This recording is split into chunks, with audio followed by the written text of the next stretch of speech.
and Daddy found them. Wow. And I was giving you kudos for doing dishes in 15 minutes. You hadn't done not one. I don't remember if we all had a week. I I had to do dishes while y'all was playing around. Well, you probably was on punishment, but the reason why you had to do a week punishment because you hit them. So if your children, I'm sorry, kids, if they doing stuff real fast and you don't know where their clothes or the dishes went, just check around because it might be that they hid them just to, not know them that day. This is what this young lady did. Hid dishes in the basement just to get in there with the company, but she forgot and they found them. Yeah, that was on my mind today. I don't know why it was on my mind, but I had to release that of you have grown a lot. So now you do dishes, you don't hide them and do the things that we used to do. We did a lot of things coming up. We had to become creative. You didn't have to come creative, put dishes in the sink, in the trash can. I ain't talking about that. Yes, that was creativity. That was hard headed. That was going against your father and your mother. That too. You're cool. I'm grown now. You grown now. You don't have to hide. I'm mature now, so I'm doing. But that's on the lines of being free, but still living down.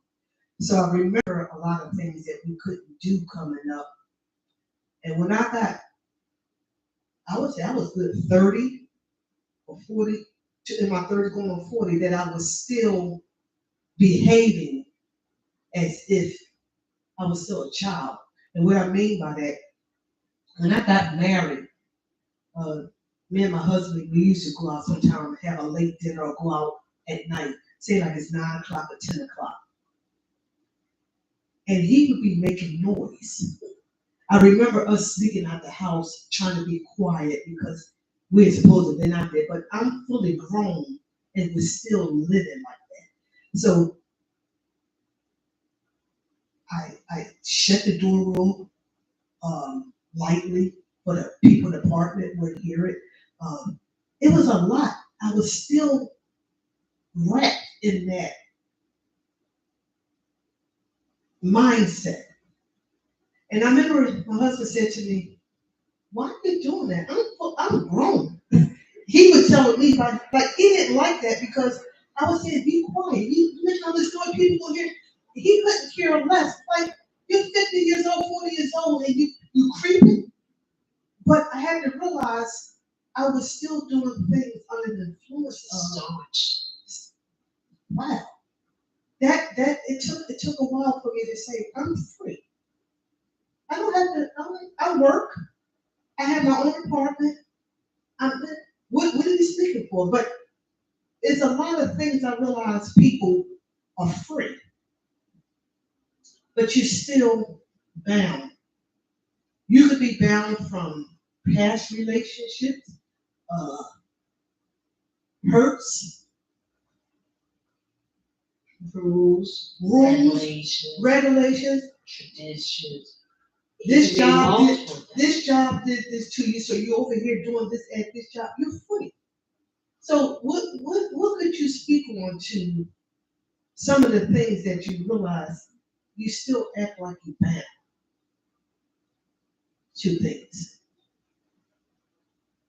The freedom to moving ahead, trying something new, to get somebody's for permission. Yeah. And that's the hard thing. I not only in my life, in my work, I was a manager where I had people that came out of prison that was in there for a while. But I had to go to training because I was told even to deal with somebody that's been locked up for a while, I had to learn what a prison mindset was. They say 3 hots in the cot, or when it was time to eat, when it was time to go to bed. So a couple of my residents, when they came out, though they were free, they wasn't used to being in uh, in the community anymore, and they didn't last. So I found a lot of people OD. I found them dead when doing a room check. 25 years in prison and don't last a month out here. Culture shock. When you used to doing something every day for the last 25 years, you had to fit back into society. And everybody doesn't, can't cope with They said that about the slaves too. Once they got freed and they went north, they couldn't last. Some of them couldn't last because they were so used to routine. I would think that since I'm free now, I'll be ready to like, whoa, go. But no, that's gripping. Yeah. That's gripping. When your mind is gripped like that, you don't know how to maneuver. So some people only solution is let's get out of this world. It's something to really think about. You can speak to that boot camp, or from boot camp to. I had a friend that I had met in boot camp. She didn't last but 4 weeks. We had 13 weeks of boot camp in the Navy.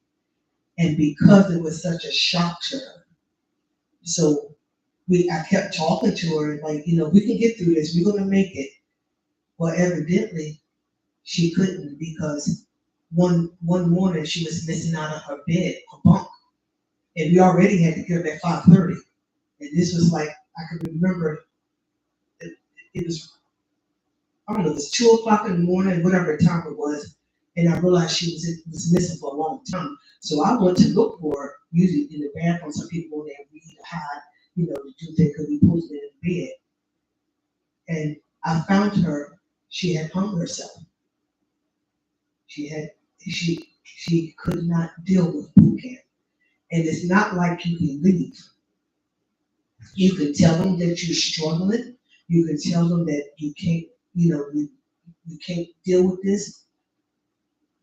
It was unheard. It went unheard till the 4th week. That's how I found her. And not only was it fun, but that did a lot to me. Yeah, yeah. So I speak to people a lot. Free yourself, or let somebody know that it's really serious, that you can't deal, you're bound by something. Some people have a fear problem, height problem, and some people laugh at it or whatever, or take it not seriously, but sometimes to that person, they're bound. You're bound by fear.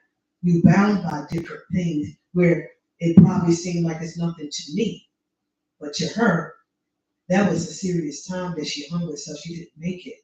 So that always stuck with me. You can be free. Now, after the 13 weeks, we was going back to living. It would have been just like a regular job. But to her, that was too long. But I realized there's a lot of people bound by more than just the simplicity stuff.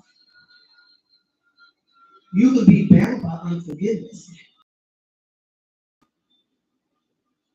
People don't going on in their grave and you're still holding it, or you're still living by that. What a life. Didn't you mention earlier, you mentioned the word grave clothes. Grave clothes. And so that's like a cloak.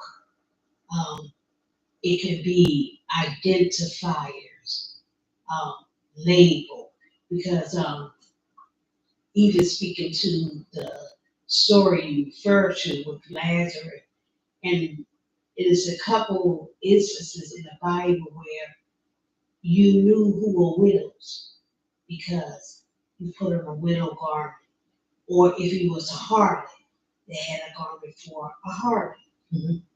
If you had disease like people that had leprosy, you had to announce yourself. So blind Bartimaeus, you have a cloak, you have clothes that are your identifier. That's how they identify what you are. And sometimes we don't realize as the years go on, we put on additional clothes. So whatever somebody say to us, that's another cloak. Would you lose your job? That's another cloak. So we wear a lot and don't realize why we are bound and when we got bound. You don't realize just words can bind somebody else's word because you take that on also. Wow.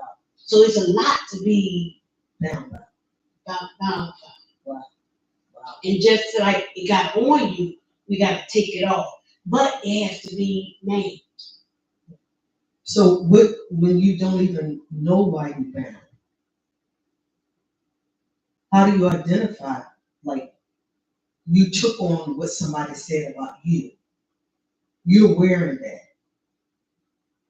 How do you know that it affected you?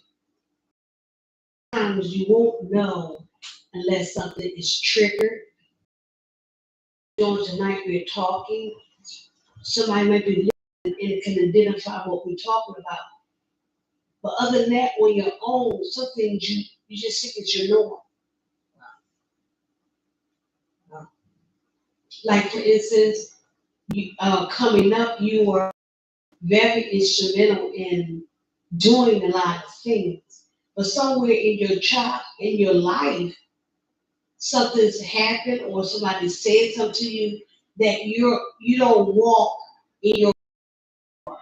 And so it takes away from your creativity. The thing that should have freed you, you have let down. Yeah. Because I remember helping a lot of people, you know what I used to do when I was younger. But when you hear so much negativity, I stopped.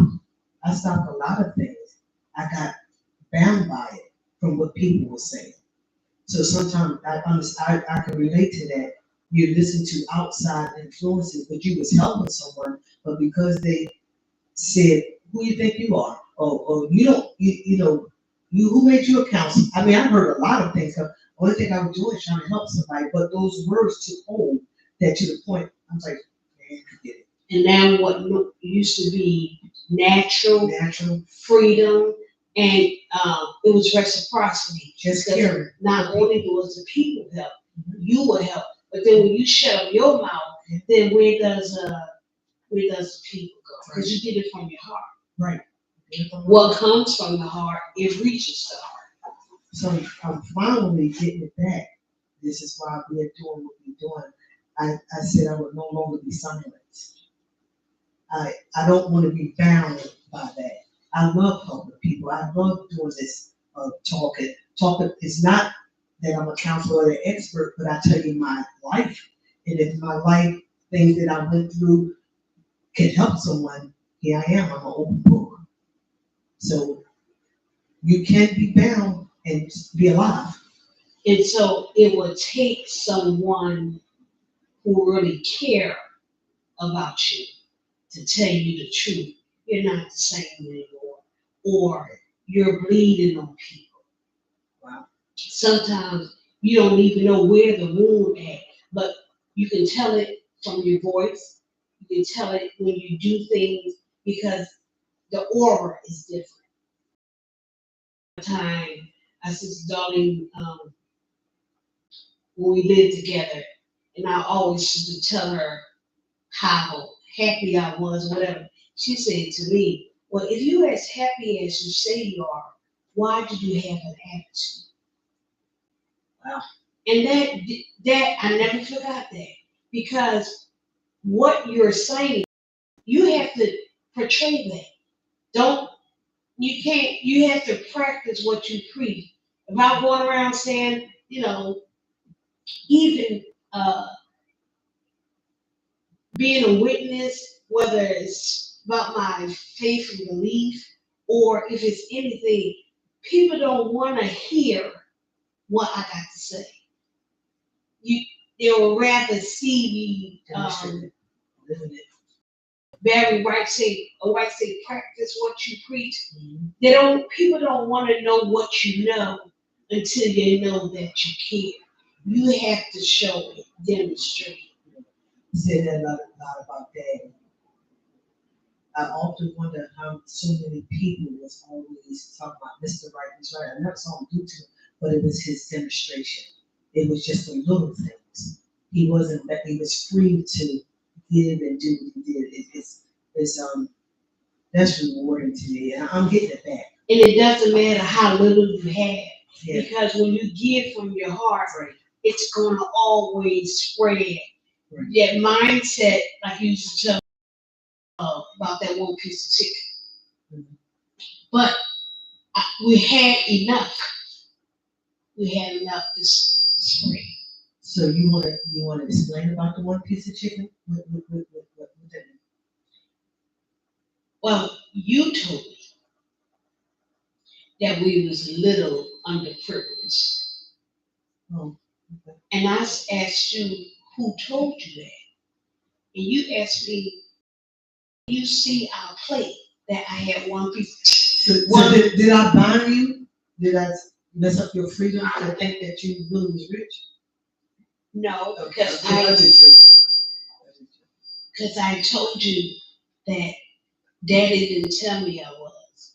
Because what he gave, he never demonstrated. He might have been, but he never told us that he gave freely, and we always had in abundance. So that's where my mindset was at. I didn't look at I had one piece of meat. Okay. So Maybe because I just like the piece of meat that we only can get one of. Like it didn't bother me about chicken. It's just when I became the pork chop and the I guess the meat that was pricey. They still gave it to us, but I knew that it was going to be one piece. But he didn't let that bind him because he didn't have. That he walked in his freedom knowing who he was. He knew that he had 6 kids and a wife. So this is what we're gonna do. And nothing made him feel less than. no, Yeah. So it's that's what you portray, yeah. what you believe, and what you walk in. Because he's often said to us, little is much, is if God is in it. Mhm. And to this day, I honor, respect, and that's where I get my belief from in doing things, because he didn't have a lot, but he had everything. Right. So I didn't feel that lack, because I believe that it's your perspective. Perspective. Do you see this glass half full or half empty?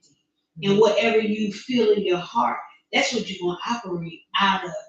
If you are a Debbie Downer, that's what you're going to give off to people. Daddy wasn't like that. So that's why I'm an optimist. And that sometimes people can take that from you if that's all they have. I didn't mind having little, take 15 cents to make $1. We never had the abundance, but yet we had everything. So what is all the things that people or us can be living but you bound by? You're alive, you're living, you're walking, but you Hurts, hurts. past hurts, Yeah. words that people said to you. If you lost your job and didn't have a valid reason, Mhm. and then you could feel, was I good enough? What happened? Especially if there was no explanation So they given. come to make you have low self-esteem over it. Yeah. And a lot of times when you put your all into something and it fails, And it feels then it'll keep you from wanting to try the next thing. No, you'll have an attitude no more. Uh, I'm going to Because once you get disappointed, then it's hard to come back and have that same drive again. So in my life a lot, when people used to promise me something, and I always work toward what you said. If you told me something and I had hope, that's something that bound me, that for a while I wouldn't take nothing what nobody say. It wasn't that I didn't want to believe what they said, but I had been hurt so much by disappointing things, especially things that after you say, okay, well, just like you told me, I'll help you get furniture if you show me you. I'm just making up something because I have some real wild stories. Maybe I shouldn't make up some, I should tell the truth. Like, I always wanted a kitchen. I cook. I wanted a kitchen. And I had people promise me things and helping me as long as I get my business straight and help me. And when I say I went out of my way to do what you said, and then you like just left me, like it wasn't even a thought after that. So I had got to the place, I didn't care what nobody said to me, I wouldn't leave. I, But it wasn't everybody, but everybody got the blame for it. You know, it was only 2 or 3 people probably hurted me. But I didn't believe nothing nobody said. If somebody said he was gonna help me, that's all right, I'm fine. And I mean, this was up to like 5 or 6 years ago. I did everything on my own. Then someone would say, "You always doing everything on your own. Let somebody help you." But they never knew I was hurt. I wasn't. It's not that I didn't want to receive help, but I had been put left disappointed so much, and it was okay. It was okay. I'll struggle and get my own. And not that I want to be like that. It's just like now I'm pushing. I'm including people in my vision because for a long time I shut it out. And it was you can do nothing by yourself. But you can be hurt so much that it's like, Lord, just let me just try to see if I can do it on my own. I don't want to bother nobody. But that's those things that you're living, but you're bound by hurt. You're bound by disappointment, uh, scared to try again. So this is what I'm doing now. For me to be sitting here now, I'm trying again. I'm putting myself out here again to what I want to go for. And if someone help me, okay. But this is my statement I make all the time now. I might not need you, Yes. but I do need somebody. So I'm asking God to heal those things because that's devastating when you have been let down so much, especially at something that you tried or you really want, and you got people promising you, or you know, and it just like after a while it's like you don't even know what happened. So that's something that we can look forward to. Don't be afraid to try again. Yeah. You know, we understand things have hurted us or things have happened in our lives, but take it from me, and you can witness, say this. I was staunch that I ain't trying nothing no more. Forget it, especially when it came to different things. But even in that, sitting here with you and hearing you voice it, I'm reminded because sometimes looking on a person and you don't understand that or what they're doing, and we label. Yeah. They're mean. They're all kinds of. I was named prideful, or you always want to do stuff on your own. Let somebody help you. They never realize it. But if you don't say nothing, they won't know. But it wasn't that I didn't want nobody help. I had people that I wanted help and got let down. So I took upon myself that you won't hurt me again. I won't get hurt again. But you can't live like You that. can't. You won't advance and you won't give someone else a chance because maybe right around the corner there is a person, that one person that you need. You could be missing out on that because of your past hurt. So sometimes you got to really think about Could I get hurt again? Probably. But is it worth trying? So I'm learning understanding Mhm. and I'm learning consideration.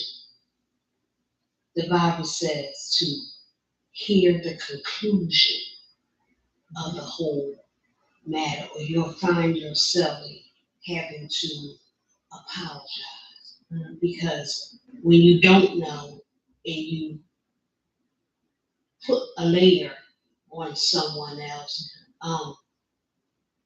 I heard it said years ago, a drunk doesn't need to be told he's drunk.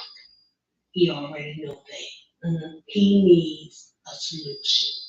And a lot of times we will say to people what people already know, Mhm. but we don't reach out the hand to give them a solution or an answer or help through whatever you think is wrong with them, help them through it. And that's So in that same scenario, that Bible scripture that you was talking about, we was talking about with Lazarus.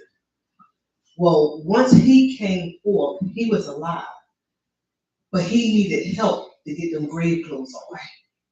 So you can be free and alive, but it takes sometimes somebody to help you.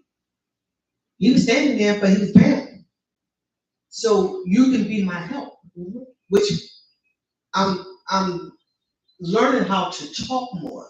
Um, I'm not a talker, you know that. I mean, for me to be sitting here talking is just usually it's bound. I was bound. So, but nobody would know what I felt because it was never expressed. Now, the funny part is, I would help somebody else that was bound, but I wouldn't free myself. I help you all day long, or help someone all day long in their situation, but I never, because I didn't trust again. It come to that trust factor of if this person will let me down or if I tell you my feelings, which what you going to do with it. Sometimes you got to let it go. Sometimes you got to like just trust. Once I get it off of me, what you do with it is liberating for me. Another thing. Once I put my trash on that sidewalk for the trash man, if you pick it up, that's on you. But same way with Jesus. He cast our sins into the sea of forgetfulness to be remembered no more. But some of us humans will be deep sea divers and always bring it back up. That's just like the devil. He's an accuser of the brethren. He's always going to bring you back up to your memory. But uh, who the sun sets free is free indeed. So to free yourself, I'm trying to see what could I say or what could we say, or if anybody on the chat have anything that you could suggest. How do you start the process of that healing of knowing that I'm bound, knowing that things bother me, or the reason that it did? I know therapy can be one. Finding someone you trust to tell your story, that's what helped me. Finding somebody I can say, you saying that that I don't want to have nobody to help me. But it took me to trust someone to say why. So you need somebody trustworthy. There's a few, I don't know if you have anything that you could suggest to people. I don't know a lot of these mics. It's hope it's not squeaking too bad. We got mics on. And what are some of the things of how you get over being bound? It might be legitimate why you are bound, but we don't want to stay there. Well, for me, do you remember the time earlier in my life when you and mom were sitting away? Do you remember that? The time that he sent you away? Yeah. I was going through a rough patch Mm-hmm. that mentally I couldn't deal with. Yeah. Was sending me on a trip Mm-hmm. to clear my head. Now, was that someone saw that, or did you ask to go on the trip? I didn't ask. See, Y'all, that had to be discernment on someone that absolutely. if you're looking at somebody who's going through, or you think there's something wrong, do you have enough in you to look at that person and say, they just might need a break. They might just need to go on a trip. They might just need a day away from their children. Let me babysit. Let me do. So, but if you don't seek, you have to. I think that's the problem I had coming up with a lot of. They didn't have a lot of discernment of things, but you'll label it. I could have said, "What's wrong with you, Gail? Get it together." That wasn't the time for that. You really was going through it, so you had to take somebody who had understanding and say, "No, help. She needs to go. It might be a vacation." And they didn't have all the resources back then. Yeah, that we have now. That we have now. So my answer was just go away, unwind. Mm-hmm. You'll be surprised at what just unwind, not having to think about anything. Giving me, you took my children for a while so that I could have time to rebuild myself. A lot of times, yeah, we make mistakes, but a lot of times you can't rebuild when you got a lot of responsibility. And so, what you and mommy did, you relieved me. When I got myself together, I came back and got my kids. Right. It wasn't that I didn't love my kids. I was in a position to help them. Right. And so, by you so that doing was loving them. Some people have a one-way thought of what love is, but she loved her children enough to say, "Here, take them." Or, well, those your kids. You take it. Sometimes you got to You even had watch. You had them. You put them in this world. You shouldn't have been doing. Sometimes the things we say at the wrong time, it's not beneficial. It's more hurtful than what the person is going through. I have never made her feel that those your children or that's your problem. Sometimes you just have to be the bigger person sometimes to say, "Here, let me help you." And here, let me help you is not telling people, "Okay, I understand what you're going through," and didn't leave it with them. You know what the Bible said about you feel you didn't give them nothing. Sometimes just take a look, give somebody a couple hours. If you can't give them a day, maybe just for an hour or just. Oh, and I know another thing. You might not want answers from me. You might just want to listen to ear. I don't have to come with your solution. You know, yes, talk to people, they want to give you this. Only thing you just want is just dump. I know that sounds funny, but sometimes I'm not looking for an answer. Sometimes I just want to dump from Because sometimes you already know what your answer is. Yeah. I just need to make a decision. Yeah. So it's a lot of things you can do, but you have to find the right time, the discernment to know when to hold, when to hold. You can't just spew everything out your mouth because this is what I feel. Think about it. Words can hurt more than words can hurt bad. You can get over somebody hitting you or doing something physical, but when somebody says something to you, I still remember stuff that people said to me over 40 years ago. And they are gone, but their words are still here. So sometimes that's great. Sometimes just be quiet, take a walk a minute before you say something that hurts somebody really deeply and they really are going through. I get it that there's people play on you. I get it that there's people who just don't want responsibility, but everybody don't fit that bill. I went through some things. I wasn't trying to just get over on my mother. So I had issues. There was things that I went through. But it took someone like you all to say, that ain't her. Something is wrong. Here, let me help you. that goes again to, you said, discernment and being able to aware. Mm-hmm. So it also goes according to knowledge. Mm-hmm.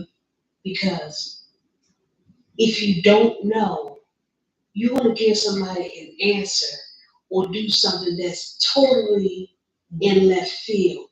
If you don't know what to say, Say no. don't I say don't nothing know. at all. Let me get you some help. I don't know. So I think that's why our mother used a lot. Pray about it. Let me pray about it. She didn't tell me at the time that she didn't know, but at least she just give me anything. She said, let me go to God.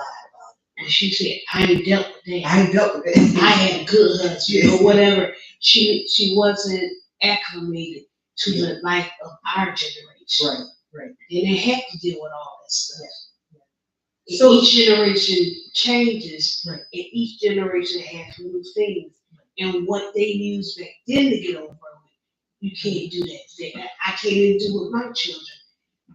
You have to have answers. Yeah. You know what I think about too, in that same story, going back to the same story, there was a stone in front of the grave, even before he can call him alive. Sometimes you need somebody to help you move something out the way for you even to come alive. He said, remove the stones. He didn't do it. The people that was around had. And sometimes we look for God to do everything. Sometimes for others to do everything. Sometimes you got to call on several things. Can you please help me just to come alive? Some people was go-getters, whatever it is, and you can look at them and see that they don't went down. Sometimes you gotta go pull them out. You got to move the stone, move whatever is blocking them. It's not always that you have an answer. How could I help you? They might not can't even get up. I hear people say, "Oh, you do better than that," or depression, whatever. People go into depression because they just dead, alive but dead. So we can